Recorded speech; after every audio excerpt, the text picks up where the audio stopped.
BYD went through some money. He was like, oh yeah, we just gonna be riding from Sao Paulo up to Ilhéus. You know what I'm saying? We can make it on one charge in our BYD vehicle. I'm like, hi, I'm Gabi. And I'm Katie. I'm from Brazil. And I'm from the US. And today, we're going to be talking about novelas or soap operas from Brazil and the United States.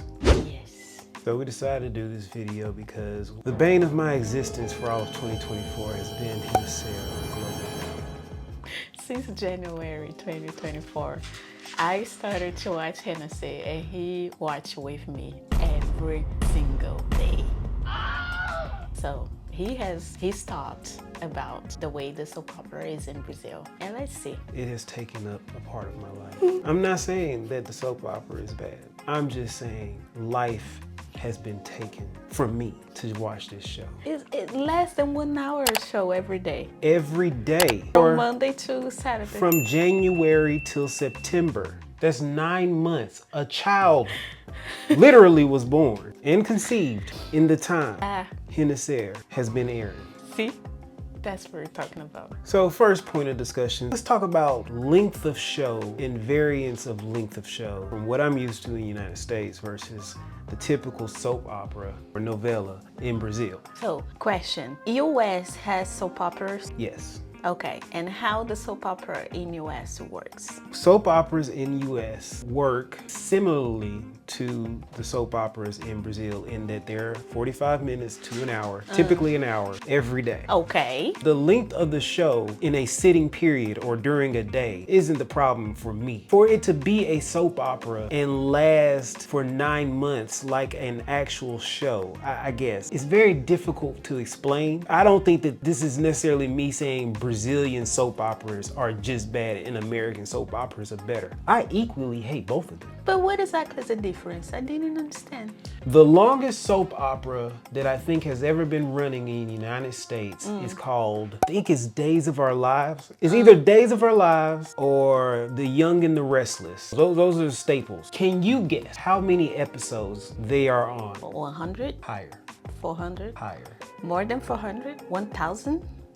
12,000 episodes. 12,000, and you were complaining a show that maybe there is, I don't know, 200 episodes? The reason I'm complaining about renascer, and that's kind of my point about the difference and why it's difficult to explain. The soap operas in the United States are understood to go on forever. Therefore, your dedication to keep up with the show is less than if you know the show is going to end. renascer is like, this is for a time. I got the feeling like I need to watch the episodes to see it through. All the soap operas in the US, Days of Our Lives, The Young and the Restless, when all my children was on, my grandma used to watch it, and I'd be with my grandma in the summer, and I would catch episodes during the summer. Once school started back, I didn't watch the show, didn't care about the show, but next summer, I'd be like, okay, what's going on now? It's like somebody else's life is going on. You don't feel a need to watch it every day. renascer is different because you miss this period. It's like, oh, what's going on with the show? That show, you could skip a year and come back and just be like, oh, he died, he's alive,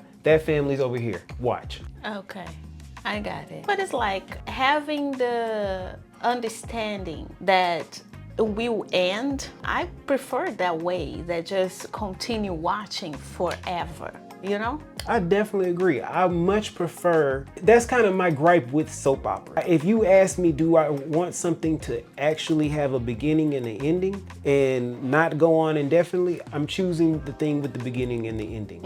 And for that reason, I probably would say in the end scheme of it all, I've enjoyed renascer more than I did my grandma's soap operas when I was growing up, even though some of them are still going on to this day. But it doesn't negate the fact that this is a 9-month-long show. Seasons have changed, especially that not every single episode is necessary. Yeah, you were right. And we will get there. As far as just focusing on time lengths, I definitely think that indefinite versus a definitive is better, but the fact that it's definitive makes me feel like I need to watch every single episode. And even if I don't watch an episode every single day, I need to go back and catch up with the episodes versus the indefinite one where I forget all that. Pick up whenever you pick up and just get into the story. It's very like a subway. It's like I can hop on, hop off the subway with the American stories or novellas versus the renascer one. It's like, this was a journey. You need to catch all of the journey. I got it. The next point, the actual content of the story. So this is my first Brazilian novella, but I think in general, the content of novellas are 10 times better than the content of stories or soap operas in the United States, me personally. I haven't watched an American soap opera in decades. But what is the main difference? It's a little more spice to it, you know? The Brazilian, more plot twist during the show? Well, yeah, you could say more plot twists. The plot twists in the US soap operas, from what I remember, were long and drawn out. It could take 2 to 3 months. You know that this person killed this person behind another person's back. But 3 months it takes for them to be like, oh, we caught him with the murder weapon. Whereas because of the condensed time of a novella, that can happen within a month. Or weeks. Depends, because there's definitely in renascer, this one thing that's happened. I guessed that 4 months ago, I've guessed what happened, and it's yet to been revealed, but it's the ultimate plot though. And because of the ultimate plot, I get it. One thing I hate about both of them is the amount of what I call filler. They want to stretch this show out simply because of money, okay? Oh yeah. I know for a fact this 9-month show could have been 1 season on Netflix and been powerful and great. A key sign of that is that the first month was like the flashback of renascer, and that flashback, every single episode was banging. It was 2 weeks. Banging. Then they went to forward and hit the brakes. You just stuck there, inching forward. Then all of a sudden they'll go a little bit and now we're back inching forward. But there is a soap opera and I don't know the history of soap operas in Brazil or in Latin America, but what I can see being a grown woman now, that is about money. If you have a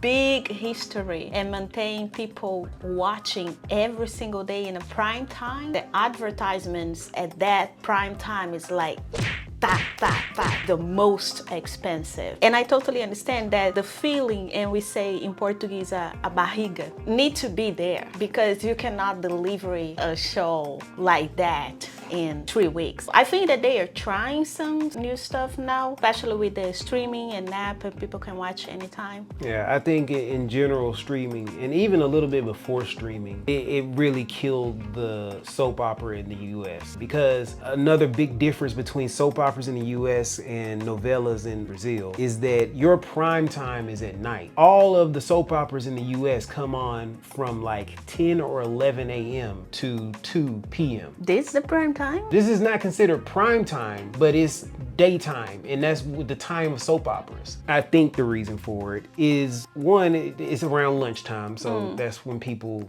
can eat. But 2, the target audience of soap operas in the US were older people or stay-at-home wives. And because they're staying at home all day, that was the downtime for a wife, and this is not Kendra speaking, this is just me speaking on what I saw and what I think happened, all right? The housewife downtime was lunch during the day. The kids are at school, husband's at work. Let's get together and watch a soap opera. Okay. Also, older people who are retired. Like I said, grandma watched it every day. Because of that, I think that when the workforce changed to where you have definitely more women working and not the understanding to be a stay-at-home wife, that took a hit to the soap opera in the United States. That shift in culture sent it down, and then you add streaming, took it even further. So a lot of the soap operas that had been on for 30 years when I was a teenager, like All of My Children, Guiding Light, they canceled after 30 years. There's only like a choice few that are still going on. I don't think the American soap opera, the way it is, will stand too much longer. I think they all will eventually go away. One thing that after I grew up that I also understood, the soap operas kind of allow us Brazilians to know a little bit more about Brazil. Even that is a totally fictional, there is still talk about real history that happened in Brazil, one part of Brazil that is very specific, like renascer is in Ilhéus, in the interior of the state of Bahia. It would be very difficult for us to understand more more. Brazil is big and we have many cultural differences inside of the own country, like in US. But I think that it gives us the opportunity to know a little bit more another culture that we have inside of our own country. Even the words that they say, we don't say some words in real, so it's totally different. Sometimes Kedrick asks me, what did that mean? So like, I don't know. I don't say that. I don't talk that way, you know? It's interesting for me. Yeah, I think that culture has a bigger impact in Brazilian novelas in general. Mind you that the soap operas that I watched years ago in the US were very white. We'll go with whitewashed. It provided entertainment, but it was more from the mystery crime of it all, not surrounding architecture of the novella. They're always made up places. They're never is in New York or Chicago. It's never culturally impactful like that. One thing interesting also that is happening in Brazil, putting people that we never saw in these high positions like president of the company or driving a fancy car, being a black person. Now they are adding more. And not only that, Zenya's character was a man in the first one. Now it's a man, it's a woman. And now it's a woman, and Booba's character was, I don't know the correct term, had a medical condition versus her being trans in this series. Having a woman interested in a woman in the show and writing that into the script. Quick question for you, because you said that these soap operas come on in prime time. So renascer in Brazil, there's commercials in between? Yes. One thing that was very interesting to me is the amount of advertising inside the episode. Oh man, that's crazy. Of the soap opera. Typically soap operas or television shows, you have no advertising going on. Renascer don't give no care, bro. Coca-Cola. Saying that's a guy. I'm like, what the? Chevy trucks, Brahma, BYD, Boticário, the perfume. There was a whiskey or a liquor, I think. It was a liquor. Blatantly in there, and they take a whole 5 minutes just to be like, oh yes, this is very good. I'm not knocking it. This is probably the best form of advertising. But again, it's taking up. It's a lot. For us, it's like a bingo card. It's like, oh, look that, one more. You know, one day in soap opera, they put a character inside the Big Brother. Oh, really? Yes. And that was like a multiverse of global. What? That was incredible to watch. Are all soap operas the same length as renascer? 9 months-ish. If it is the prime time, yes. But if it's a soap opera that is like 6 or 7 p.m., shorter. Okay, cool. Does Brazil have sitcoms? A 30-minute show? Yeah, like Fresh Prince. Yeah, y'all have sitcoms. Not like in US. That may be the point. In the US, we had soap operas, then we had sitcoms. And sitcoms were prime time for us. Getting the prime time spot on a certain day of the week determined how good your show was doing. Like Friends. Yeah, Friends. When you're talking about novelas, that's how we talk about sitcoms. Oh, okay. And those sitcoms can go on for seasons, but it's like they break it up. And then also sitcoms, you don't need one episode to go move to the next episode. Yeah, it's a full story in every 30 minutes. Exactly. Is there a GOAT? That's why he's the GOAT!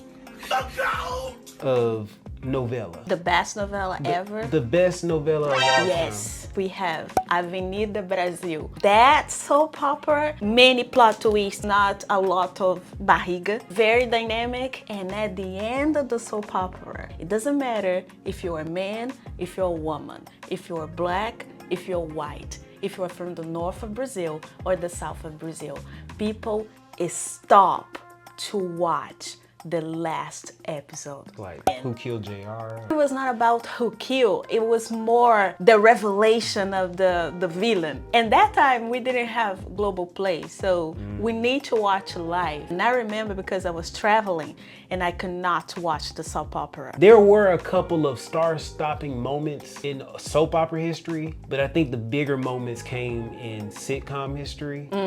Like the whole, I don't know Friends like that, don't judge me, but it was like when Rachel and Ross ended up, like, oh, let him cook, let him cook. I like Friends, I'm sorry. When Rachel and Ross, I think, finally ended up together, that was one of those moments, like the world kind of like, oh, Finally. Finally. You can comment here below. What do you think that is the best soap opera ever? One thing, I like the remakes because a bunch of soap operas that was like in the 80s, I don't remember. So now I can watch like renascer, it's from the 94 maybe, and I can watch now and they will remake another one and now we're gonna watch. Who knows? I don't think that he'll watch with me. I'm through with 9-month shows. It really isn't that the show is bad. It's been pleasant to watch at times. It's like my lunch show, and I'm cool with that. Imagine you watching a train about to hit another train at the slowest speed possible. When will those trains hit? We're watching trains about to hit each other with Coke Zero ads in between. I think that may be better for me to the show is on. Like I may go back and watch Pantanal. I didn't watch it all the way through. Now I can skip. I can hit the crucial episodes and get there. You know? It's still one Sunday history. I mean, all in all, that's it. Don't come for me. I know I'd much rather prefer Brazilian novelas over the American soap operas, but soap operas in general are But I want to say that I'm very glad that you're watching the soap opera with me. Because of the fact that you're watching, it helps you to understand better the culture of Brazil and even the language. So I think it's a very interesting thing to watch. You watch the show. sure. Even he now can recognize actors and actresses from Brazil. It's like, hey, speak Capauzinho? Jacutinga? Always going to recognize Jacutinga. Call me Norberto Jacutinga. Dono da minha vida. So I really hope that you like this video. If you have any comments about Brazilian soap opera, put here below. We will read, we always do. And that's it, right? So if you like the video, subscribe to the channel. And turn on the notification bell. And see you in the next video. Yep. Bye bye. Ciao, ciao. Kiss kiss. Beijo. Bye Roxy. Bye.